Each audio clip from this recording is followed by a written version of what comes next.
Welcome back.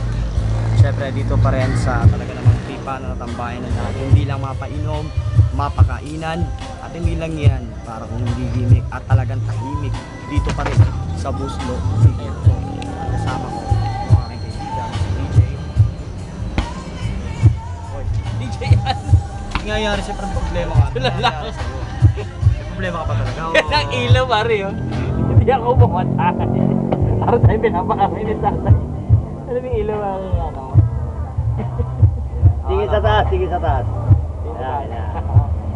Anong masasabi mo Kasi dahil nakati. ngayon, ano bang magandang kwento sa'yo dito sa Buslo? Bakit ano bang masasabi?